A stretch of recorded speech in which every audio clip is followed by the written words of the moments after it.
Hello students, आज का हमारा टॉपिक है केमिकल इक्विलिब्रियम।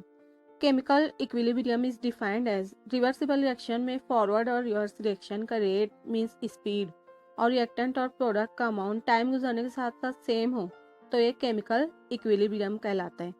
यहाँ पर दो टाइप की इक्विलिब्रियम है। First one is chemical equilibrium, second one is physical equilibrium. Now let's C physical equilibrium, जिसकी फर्स्ट टाइप है लिक्विड वेपर इक्विलिब्रियम। अगर हम हॉट वाटर को एक कंटेनर में रख दें तो वाटर एवापोरेट होगा। ये प्रोसेस वेपोराइजेशन प्रोसेस कहलाता है, इसलिए वाटर का एवापोरेट होना एक फॉरवर्ड प्रोसेस है।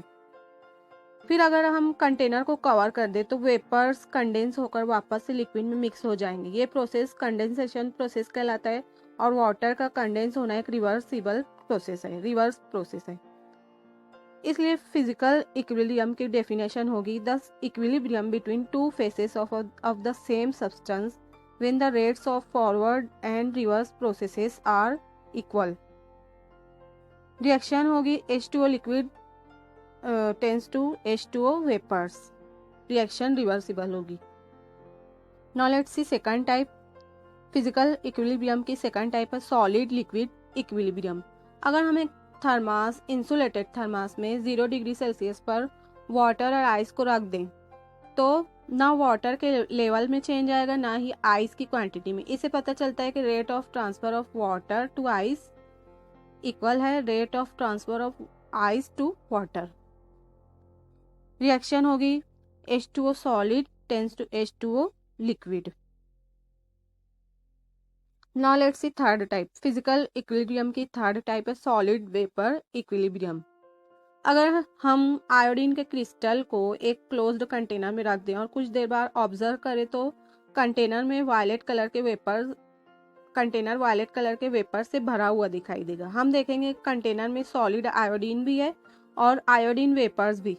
यहाँ पर सब्लिमेशन प्रोसेस हुआ है, mean solid iodine direct iodine vapours में कन्वर्ट हो गए हैं। सॉलिड का वेपर में कन्वर्ट होना फॉरवर्ड प्रोसेस है और आयोडीन वेपर्स कंडेंस होकर सॉलिड आयोडीन में कन्वर्ट हो रहे हैं। ये एक रिवर्स प्रोसेस है।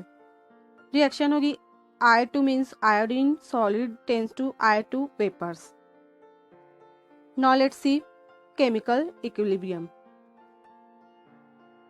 कंसिडर एक रिवर्सिबल रिएक्शन में स्टार्टिंग में रिएक्टेंट A और B का कॉन्सेंट्रेशन या अमाउंट डिक्रीज हुआ और फॉरवर्ड रिएक्शन हुई और हमें C और D प्रोडक्ट मिला। कुछ टाइम के बाद रिएक्टेंट C और D का अमाउंट डिक्रीज हुआ और हमें A और B प्रोडक्ट मिला। रिएक्शन रिवर्स होगी, रिवर्स रिएक्शन होगी। Hence, chemical equilibrium is defined as the state of a chemical reaction at which the rate of forward and reverse reaction are equal with time. For example, dinitrogen tetroxide means N2O4 को अगर हम एक closed container में रख दें तो N2O4 NO2 means nitrogen dioxide जो कि रेडिश ब्राउन गैस है इसमें कन्वर्ट हो जाएगी। रिएक्शन होगी N2O2 gas tends to 2NO2 gas. ये एक रिवर्सिबल प्रोसेस है। ये एक फॉरवर्ड रिएक्शन थी। कुछ टाइम के बाद N2O2 गैस डिसोसिएट होगी और वापस से कलरलेस NO2 गैस में कन्वर्ट होगी। रिएक्शन होगी 2NO2 gas tends to N2O4 gas.